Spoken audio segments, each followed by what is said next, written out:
Баршаңызға қайырлы күн. Бүгін біз трайфл жасайтын боламыз. Толық рецепт мен описание жазып кетемін. Ең бірінші 3 жұмыртқа саламыз. Оны миксермен жақсылап араластырып, оған қант саламыз. Қантты 2-ге бөліп саламыз.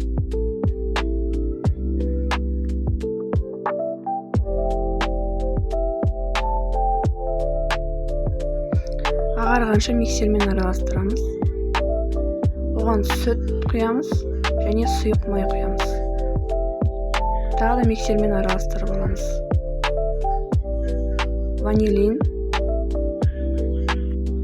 електен өткізілген ұн саламыз және 2 ас қасық какао. Миксермен жақсылап түйіршіктері қалмағанша араластырамыз.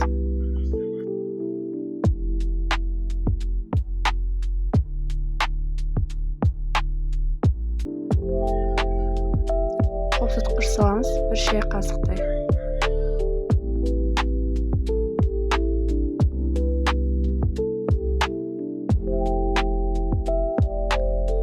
Формамызға саламыз. Формамыз 22 см.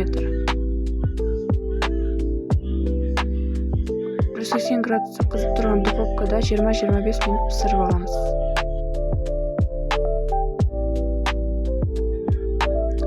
Енді кремін дайындаймыз. Креміне творожный сыр және қант және де сливки керек. Бәрін бірге салып, миксермен жақсылап тұрып араластырамыз.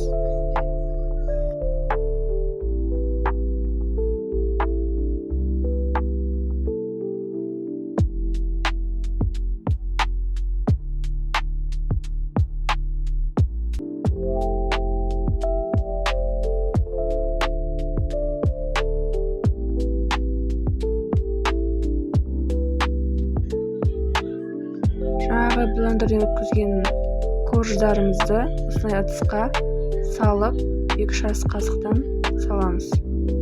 Егер трайфлға арналған ыдыс болса, соған да салсаңыз болады.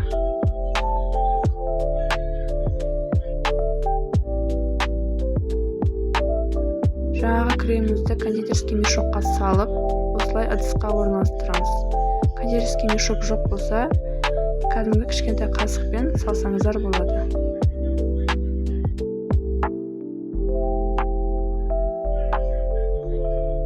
Қалауларыңызша банан салсаңыздар болады.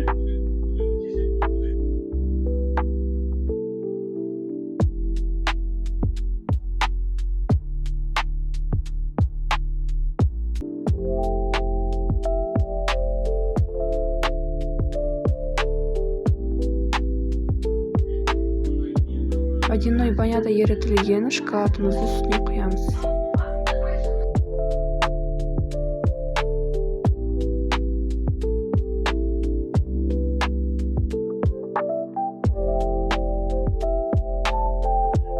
Трайфлымыз дайын болды. Тоңазытқышқа 2-3 сағатқа салып, дәмін көре берсеңіздер болады. Видеоны лайк басып, менің арнама тіркеліп кетіңіздер. Сау болыңыздар.